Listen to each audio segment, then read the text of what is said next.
এই যে জুনিয়র ডাক্তাররা তারা আন্দোলনে চলে গেল কর্মবিরতিতে, এর জন্য দায়ী আমাদের বর্তমানে মুখ্যমন্ত্রী মমতা ব্যানার্জি, এর জন্য দায়ী এই টিএমসি সরকার। বাংলার মানুষ অরাজনৈতিকভাবে এরকম আন্দোলন 42 সালেও কেউ দেখেনি। স্বাধীনতা আন্দোলনেও এরকম বৃহত্তম নিঃশব্দে অরাজনৈতিক আন্দোলন কেউ দেখেনি। যাকে আমরা ভগবান বলি, ডাক্তারদেরকে ভগবান বলি, সেই ভগবানরা মার খাচ্ছে। তাই ডাক্তারদের প্রথমে যে গেছিল মুখ্যমন্ত্রীর সাথে বসেছিল, এটা সাধারণ মানুষ হিসেবে আমরা বলেছিলাম যে মমতা ব্যানার্জির ট্যাপে পা দিও না। এরা ডাক্তাররা পা দিয়ে দিল। ট্যাপে পা দিয়ে আজকে ওরা বুঝতে পারছে মুখ্যমন্ত্রী প্রতিশ্রুতি যেটা দেয় সেটা রাখে না। অথচ এই মুখ্যমন্ত্রী একদিন এই আইনকে বুড়ো আঙুল দেখিয়ে একদিন না, দুদিন না, 3 দিন না, 14 দিন দুর্গাপুর এক্সপ্রেসে বন্ধ রেখেছিলেন। কখন? যখন উনি বিরোধী ছিলেন। এই মুখ্যমন্ত্রী বামফ্রন্টের আমলের সংবিধান হাতে করে পুরো বিধানসভাটাকে ভাঙচুর করেছিল। তাহলে এনার কাছে আইন আশা করা যায় না। সেই মোতাবেক আজকে উনি চেয়ারে বসেও আইন মেনে চলেন না। তা আইন যদি মেনে না চলে, বাংলার মানুষ এর ফল বুঝছে। প্রশাসন রক্ষার দায়িত্ব কার? মুখ্যমন্ত্রীর। তাহলে মুখ্যমন্ত্রী যখন নিজেই ফেলিওর, তা রাজা যদি উলঙ্গ হয়, তা দায়ীটা কে? জনসাধারণ দায়ী নাকি? জনসাধারণ দায়ী না। আজকে যে ডাক্তারদের কথা বলছেন যে রুগী মরে যাচ্ছে, অমুক হচ্ছে, এ তো ভেক। আজকে কত জুনিয়র ডাক্তার আছে। ডাক্তার তো ওরা তো কেউ পার্মানেন্ট না। তাহলে পার্মানেন্ট ডাক্তারগুলো কী করছে? মূল্য ছিটছে নাকি? 6 মাসে ডাক্তার করে দেবো। উনি আবার মাঝে মধ্যে 10 মাস 10 দিনে বাচ্চা হয়, উনি তো 3 মাসে বাচ্চা করে দেয়, কাঁচা মাছে পোকা ফেলে দেয়। তো ও নারী করুক না।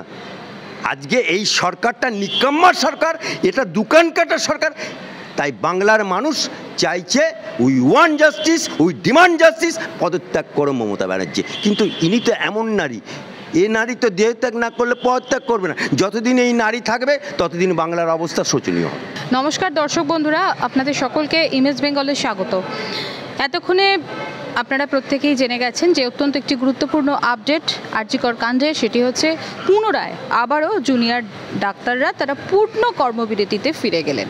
স্বভাবতই এই যে পরিস্থিতিটা, এই পরিস্থিতিটা সব থেকে কঠিন থেকে কঠিনতম হলো কাদের জন্য? জুনিয়র ডাক্তারদের জন্য, সাধারণ মানুষের জন্য, না সরকারের জন্য? পাশাপাশি আরজিকর মামলার গুরুত্বপূর্ণ কিছু আপডেট নিয়ে আমরা এখন পেয়েছি আমাদের মধ্যে বিশিষ্ট আইনজীবী সৈয়দ আলী আফজাল চাঁদকে। প্রথমেই আপনাকে আমাদের ইমেজ বেঙ্গলে আপনাদের সকল দর্শকের স্বাগত। নমস্কার। আমরা গত 2 দিন ধরে দেখেছি সাগর দত্ত মেডিকেল কলেজের ঘটনা, এবং ঠিক আরজিকর কাণ্ডের 50 দিনের মাথায় আবার সাগর দত্ত মেডিকেল কলেজে থ্রেড কালচারের ঘটনা, যার পরিপ্রেক্ষিতে আজকে জুনিয়র ডাক্তাররা পুনরায় ফিরে গেলেন কর্মবিরতিতে। এই যে পরিস্থিতিটা বর্তমানে তৈরি হলো, এটার জন্য সব থেকে খেসারত কাকে দিতে হবে? জুনিয়র ডাক্তারদের, সাধারণ মানুষকে, না সরকারকে? কি বলবেন? দেখুন, এই যে জুনিয়র ডাক্তাররা তারা আন্দোলনে চলে গেল কর্মবিরতিতে, এর জন্য দায়ী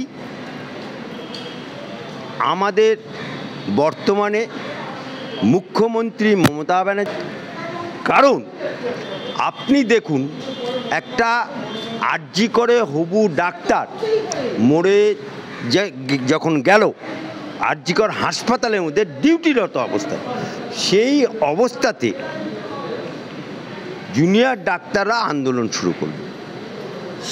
ওই আন্দোলনটা সারা বাংলা ছড়িয়ে গেল।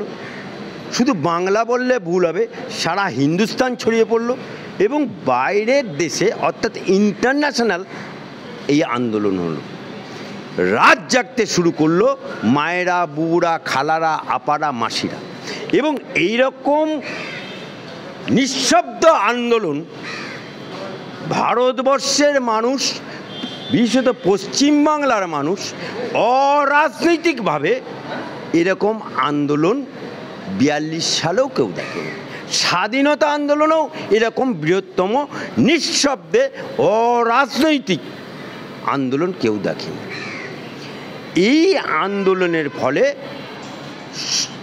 সরকার অনেকটা ব্যাকফুটেছে, এবং ব্যাকফুটে যাওয়ার কারণ হচ্ছে একজন ডাক্তার, হবু ডাক্তার, সে ডিউটিরত অবস্থায় তার মৃত্যু হলো, এবং সেই মৃত্যুটাকে ধামাচাপা দেবার জন্য সরকার একের পর একটা ভুল করতে শুরু করলো।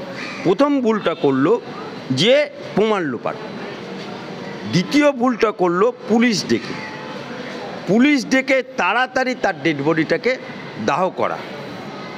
এমনকি দাহ করতে গেলে একজন বাড়ির গার্জেনকে সই করতে হয়, সেটাও করলো না, ওখানে পানিহাটের এমএলএ দাঁড়িয়ে থেকে দাহ করলো। 2 নম্বর হচ্ছে পোস্টমর্টম করতে গেলে চালান দরকার, সেই চালানটাও করেনি। তৃতীয় হচ্ছে প্রমাণ লোপাটের জন্য হুলিগ্যান পাঠালো, এবং সেখানে দেয়াল ভাঙা হলো পিডব্লিউডি। এই যে একের পর এক ভুল করলো, জনসাধারণ এটা সহ্য করতে পারল না, এবং একটা নারীর মৃত্যু এটা সহ্য করতে পারল না। তাই বাংলার বুকে নিঃশব্দে বিপ্লব ঘটে গেল। তারপরে জুনিয়র ডাক্তারদেরকে ওরা সরকার থেকে যেটা করণীয় সেটা করার চেষ্টা করল। প্রথমেই মমতা ব্যানার্জি 1 বার না, 2 বার না, 3 বার না, 4 বার বৈঠক ডাকল, কিন্তু একটা ক্ষেত্রেই কি লাইভ হবে না, যেটা সংবিধান আইনসঙ্গত না, যেটা সুপ্রিম কোর্টের দোহাই দিয়ে লাইভ করলো না। জুনিয়র ডাক্তাররা পিছিয়ে এলো, দিয়ে উইদাউট লাইভে বসল, এবং সেখানে একটা প্রতিশ্রুতি দিল। 1 নম্বর এজেন্ডা ছিল ডাক্তারদের সেফটি অ্যান্ড সিকিউরিটি, লিপিবদ্ধ হলো। তারপরেও আজকে সাগর দত্ততে হচ্ছে, আজকে বীরভূমে হচ্ছে, আজকে আরও অন্যান্য জায়গায় হচ্ছে। অর্থাৎ ডাক্তার মার খাচ্ছে, যাকে আমরা ভগবান বলি, ডাক্তারদেরকে ভগবান বলি, সেই ভগবানরা মার খাচ্ছে। তাই ডাক্তারদের প্রথমে যে গেছিল, মুখ্যমন্ত্রীর সাথে বসেছিল, এটা সাধারণ মানুষ হিসেবে আমরা বলেছিলাম যে মমতা ব্যানার্জির ট্যাপে পা দিও না। এরা ডাক্তাররা পা দিয়ে দিল, ট্যাপে পা দিয়ে আজকে ওরা বুঝতে পারছে মুখ্যমন্ত্রী প্রতিশ্রুতি যেটা দেয় সেটা রাখে না। ডাক্তারদের যে প্রতিশ্রুতি দিয়েছে টোটালটাই মিথ্যে কথা, টোটালটাই ব্লাফ। আজকে বলুন, এই বাংলার মুখ্যমন্ত্রী মমতা ব্যানার্জি আইনের চেয়ারে বসে আছে, অথচ এই মুখ্যমন্ত্রী একদিন এই আইনকে বুড়ো আঙুল দেখিয়ে 1 দিন না, 2 দিন না, 3 দিন না, 14 দিন দুর্গাপুর এক্সপ্রেসে বন্ধ রেখেছিলেন। কখন? যখন উনি বিরোধী ছিলেন। এই মুখ্যমন্ত্রী বামফ্রন্টের আমলের সংবিধান হাতে করে পুরো বিধানসভাটাকে ভাঙচুর করেছিল। তাহলে এনার কাছে আইন আশা করা যায় না। সেই মোতাবেক আজকে উনি চেয়ারে বসেও আইন মেনে চলেন না। তা আইন যদি মেনে না চলে, বাংলার মানুষ এর ফল ভুগছে। কিন্তু আমার যেটা প্রশ্ন, যে সব থেকে ক্ষতি কাদের হবে? এই যে সাধারণ মানুষ তারা ফিরে যাচ্ছেন, পরিষেবা পাচ্ছেন না, তারা তো নিরীহ, তারা নিরপরাধ, তারা কিছু বোঝেন না, তারা চিকিৎসার জন্য আত্মীয় স্বজনদের নিয়ে, পরিবারের মানুষকে নিয়ে নিজেরা আসছেন, তারা চিকিৎসা না পেলে মৃত্যু ঘটবে রাজ্যে। তো এই সিচুয়েশনটা, প্রশ্নটা তো তৃণমূল মার্কা প্রশ্ন হয়ে যাচ্ছে। কারণ আপনি এটা বলছেন না সরকারে কে আছে? তৃণমূল। মুখ্যমন্ত্রীকে তৃণমূল, মুখ্যমন্ত্রীকে নারী। তা একটা যখন সরকারের চেয়ারে বসে থাকে, যে কোনো পরিস্থিতি ট্যাকেল করার দায়িত্ব কার? মুখ্যমন্ত্রীর। তাহলে পরিস্থিতি উনি ট্যাকেল করতে পারছেন না, উনি প্রতিশ্রুতি রাখতে পারছেন না, ডাক্তারদেরকে সিকিউরিটি দিতে পারছেন না। আজকে ওই মমতা ব্যানার্জির আমলে আজকে নারী ধর্ষিত হচ্ছে, ওই মুখ্যমন্ত্রীর আমলে নার্স ধর্ষিত হচ্ছে, ওই মুখ্যমন্ত্রীর আমলে হসপিটাল ভাঙচুর হচ্ছে। প্রশাসন রক্ষার দায়িত্ব কার? মুখ্যমন্ত্রীর। তাহলে মুখ্যমন্ত্রী যখন নিজেই ফেলিওর, তা রাজা যদি উলঙ্গ হয়, তা দায়ীটা কে? জনসাধারণ দায়ী নাকি? জনসাধারণ দায়ী না। আজকে যে ডাক্তারদের কথা বলছেন যে রুগী মরে যাচ্ছে, অমুক হচ্ছে, এ তো ভেক। আজকে কত জুনিয়র ডাক্তার আছে। ডাক্তার তো ওরা তো কেউ পার্মানেন্ট না। তাহলে পার্মানেন্ট ডাক্তারগুলো কী করছে? মূল্য ছিঁড়ছে নাকি? পার্মানেন্ট ডাক্তারগুলো মূল্য ছিঁড়ছে নাকি? উনি তো আবার মাঝে মাঝে বলে 6 মাসে ডাক্তার করে দেবো। উনি আবার মাঝে মধ্যে 10 মাস 10 দিনে বাচ্চা হয়, উনি তো 3 মাসে বাচ্চা করে দেয়, কাঁচা মাছে পোকা ফেলে দেয়। তো ও নারী করুক না। আজকে এই সরকারটা নিকাম্মার সরকার, এটা দোকান কাটার সরকার। তাই বাংলার মানুষ চাইছে we want justice, we demand justice, পদত্যাগ করো মমতা ব্যানার্জি। কিন্তু ইনি তো এমন নারী, এ নারী তো দেহত্যাগ না করলে পদত্যাগ করবে না। যতদিন এই নারী থাকবে ততদিন বাংলার অবস্থা শোচনীয় হবে। আরজিকর কাণ্ডে কালকে যে মামলা, সেই মামলার শুনানিতে সোমবার উঠে এসেছে প্রভাবশালী তত্ত্ব, এবং সেখানে বলা হয়েছে বা জুনিয়র ডাক্তাররা তারা ভয় পাচ্ছেন যে 7 জন প্রভাবশালী এখনও হাসপাতালেই রয়েছেন, এবং বিচারপতি নির্দেশ দিয়েছেন যে এমন ব্যক্তিদের নাম যদি সিবিআই রাজ্যকে দেয় তাহলে পদক্ষেপ নিতে হবে, এবং রাজ্য বলেছে যে তারা নাম পেলে পদক্ষেপ নেবে। অর্থাৎ চর খেলো। এই মুখ্যমন্ত্রী তো অভিষেক বন্দ্যোপাধ্যায়, সে তো বড় আসামি।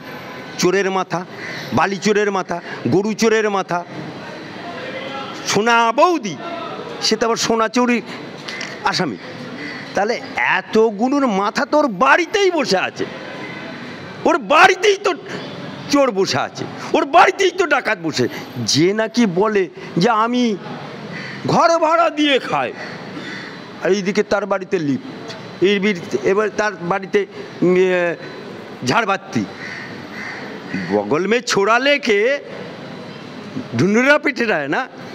আজকে ওই মহিলা, আজকে যে সুপ্রিম কোর্ট বলেছে প্রভাবশালী, তো প্রভাবশালী তো বটেই। আজকে বলুন ওই যে কাকু, আমার বসকে কেউ ছুতে পারবে না, তে কে ছিল? প্রভাবশালী। আজকে তৃণমূল মানেই তো প্রভাবশালী। আর প্রভাবশালী বলেই ওর এমএলএ ভরতপুরের হুমায়ুন, সে ডাক্তারদেরকে থেট দিচ্ছে। ওর এমএলএ তৃণমূল থেকে, মানে ফরওয়ার্ড ব্লকের মাল, তৃণমূল লাভ খাওয়া মাল, কই মাছের মতো। হুমায়ুন বিজেপি করা মাল, কংগ্রেস করা মাল, লাভ মেরে তিনি, সবই তো লাভ মারা মাল।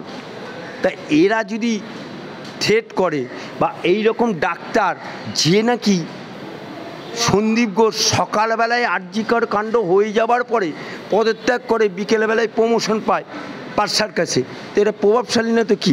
তাই এই 7 জন ডাক্তার শুধু 7 জন ডাক্তার না, এই পুলিশ কমিশনার থেকে শুরু করে, পিডব্লিউডি অফিসার থেকে শুরু করে, এবং যিনি পোস্টমর্টম করেছে সেখান থেকে, এবং ওখানে যে সমস্ত ডাক্তারগুলো বসে গেছিলো সেদিনকে সকালবেলায় প্রমাণ লোপাট করতে, সমস্ত কোটাই প্রভাবশালী। প্রতিটা নাম সিবিআই কালেক্ট করে রাজ্য সরকারকে দিক, এবং রাজ্য সরকার ওদেরকে গ্রেপ্তার করুক। কিন্তু সে তো করবে না, কারণ প্রথম যদি গ্রেপ্তার করতে হয় তাহলে অভিষেককে গ্রেপ্তার করতে হবে।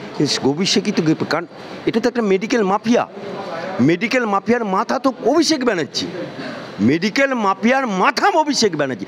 কারণ দেহ পাচার হতো বাংলাদেশে, জানতো না কে করেছে, সব আস্তে আস্তে বেরবে।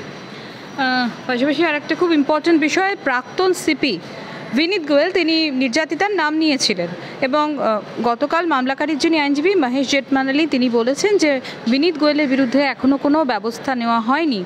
এই বিষয়টা নিয়ে আরে কি করে নেবে? এই বিনীত গোয়েল, তাকে জুনিয়র ডাক্তাররা বললো পদত্যাগ করতে, সাসপেন্ড করতে, উল্টে প্রমোশন করে দেয়। কারণ এই বিনীত গোয়েল মমতা বুবুর হাওয়াই চটি চাঁটা পুলিশ, মমতা দিদির কাপড় কেচে দেওয়া পুলিশ। এই বিনীত গোয়েল মমতা ব্যানার্জির বেনি বাঁধা পুলিশ, তাই ওর বিরুদ্ধে এখনও অ্যাকশন নেয়নি। কিন্তু সিবিআই কাউকে छोड़ेगा नहीं। কারণ বাংলার বুকে এই পুলিশ পুলিশকে যে মেরুদণ্ডহীন করে দিয়েছে, যে দলদাসে পরিণত করে দিয়েছে, এর ফল প্রতিটা মানুষকে, প্রতিটা অপরাধীকে ভুগতে হবে। বাপ কোনোদিন বাপকে ছাড়ে না। শিয়ালদা কোর্টে গতকাল যে শুনানি ছিল সেখানে সিবিআই সন্দীপ ঘোষকে হেফাজতে চেয়েছিল, কিন্তু আদালত হেফাজত দেয়নি এবং আদালত পক্ষ থেকে বিচারপতি জানিয়েছেন যে যদি তাকে জিজ্ঞাসাবাদ করতে হয় জেলে গিয়ে জিজ্ঞাসাবাদ করতে হবে। সেটা নিম্ন আদালত কি করেছে, বিচার প্রক্রিয়াতে যেটা জাজমেন্ট দিয়েছেন জুডিশিয়ালি, আমি একজন আইনের লোক হিসাবে আমি জুডিশিয়াল যেটা করেছে সেটাকেই সঠিক মনে করি। হাইকোর্টে ধাক্কা খেল রাজ্য সরকার, প্রশাসনের যুক্তি খারিজ করে আগামীকাল কলকাতায় চিকিৎসক সংগঠনগুলো ডাকা মিছিলের অনুমতি দিলেন বিচারপতি রাজস্বী বরদা। পশ্চিমবাংলায় 41 ধারা করেছে না পুজোর মধ্যে। পশ্চিমবাংলায় বিরোধী পক্ষ কোনো কিছু মিটিং মিছিল করতে গেলে সবেতেই অনুমতি দেয় না। আপনি দেখুন কলকাতায় 21শে জুলাই যেখানে হয় মিটিং, সেখানে অন্য কেউ মিটিং করতে পারবে না, অর্থাৎ মমতা ব্যানার্জির বাপতি সম্পত্তি, ইজারা সম্পত্তি। 144 দ্বারা রাজ্যপালের সামনে অল টাইম সেখানে অভিষেক ব্যানার্জি মঞ্চ বেলে ফেললো, হুলালা গান করলো, এপাং ওপাং ধাপাং কবিতা পারলো। সেখানে কে পারমিশন ছিল? কোন পুলিশ পারমিশন দিয়েছিল? কোন সিপি পারমিশন দিয়ে? জবাব দিতে হবে, জবাব তোমার দিতে হবে। আর বিরোধী পক্ষ করতে মিটিং মিছিল করতে হলে আজকে আদালতে আসতে হয়। তাই আদালতে চর খায়, তারপরে বাপ বলে।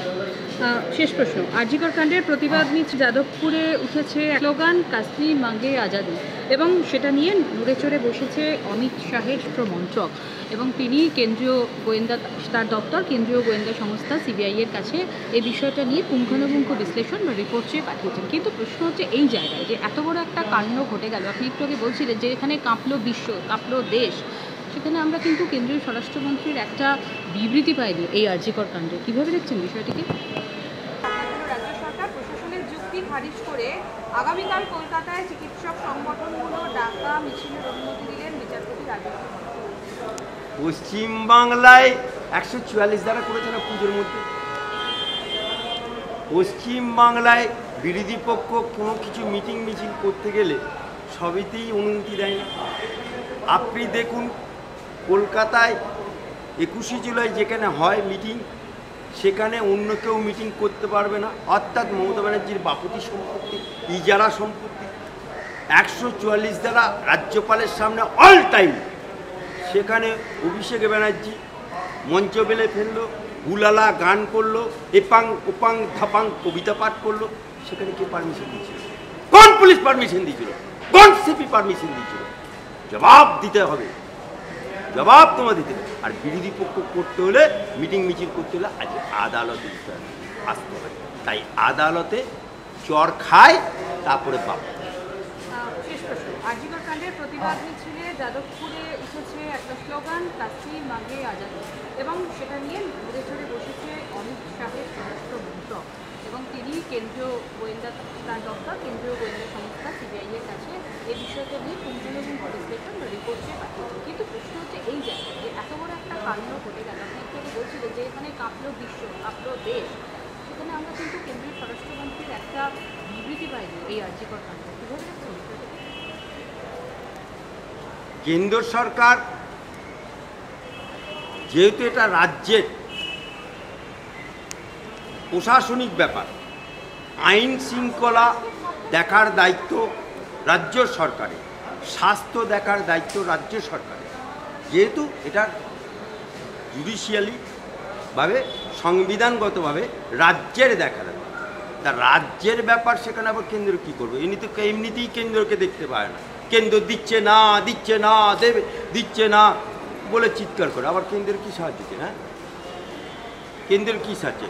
ডিভোর্সি লোককে, ডিভোর্সি বউকে আবার বলতে পারবে ও গো বউ বলা যায় নাকি? হ্যাঁ, এ তো তালাক দিয়ে দিয়েছে কেন্দ্র সরকার। কেন্দ্র সরকারের সাথে দেখবো না, মুছবো না, করবো না, এই ডিভিসি জল ছাড়লো, ত্যাগ করবো। তো ডিভিসি বউকে নিয়ে আবার ঘর করতে ইচ্ছা করছে নাকি? হ্যাঁ, আজকে যে এ আজাদি মাঙ্গে যারা বলছে তারা প্রত্যেকেই মাকু। আজকে দেখুন সিপিএম তারা বলতো এ আজাদি ঝুটা হ্যায়, কমিউনিস্টরা বামপন্থীরা তারা দেশ স্বাধীন হওয়ার পরে গত বছর পর্যন্ত সরকারে বামপন্থ থাকা সত্ত্বেও কোনোদিন সিপিএম বামপন্থ তার অফিসে কোনো পতাকা তোলে, জাতীয় পতাকা তোলে। ভারতবর্ষের বুকে কোনো জায়গায় কোনো সিপিএম পার্টি জাতীয় পতাকা, কারণ এ আজাদি ঝুঁকা।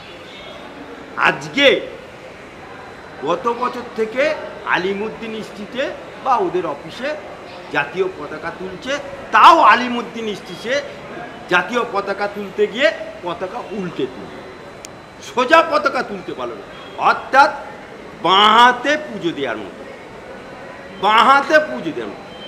সেই রকম যারা এ আজাদি মাং রায় তারা সব বামপন্থী ঘরানার লোক, তাদের চাচা দাদু নানা নানি সব বামপন্থী ঘরানার লোক, তাদের রক্তে ডিএনএ। আপনি দেখুন বামপন্থীরা, ধরুন আপনার গ্রামে একটা 40 হাত ড্রেন হবে, ওরা কীরকম বলতো, বন্ধুগণ আজকে রাশিয়াতে ওই হয়েছে, চীনে ওই হয়েছে বলে শুরু করতো। 40 হাত ড্রেন হবে আপনার পাড়াতে, তারপরে রাশিয়া চীন হয়ে আসতো কোথা, পলিট ব্যুরো দিল্লি, তারপরে আসতো কলকাতা আলিমুদ্দিন স্ট্রিট, তারপরে জেলা, তারপরে আসতো এলসিএস, তারপরে জোনাল, তারপরে এলাকায় এসে বলতে ড্রেন। মানুষ কী ভাবছে, সারা ড্রেন হবে 40 হাত পাড়ায়, সেখানে রাশিয়ার কথা শুনে কী করবে, সেখানে পলিট ব্যুরো শুনে কী করবে। ঠিক ওই রকম যারা আজকে বলছে ওদের ডিএনএ সব চীনে আছে, নাহলে রাশিয়ায় আছে, তা ওদের ডিএনএ টেস্ট করা।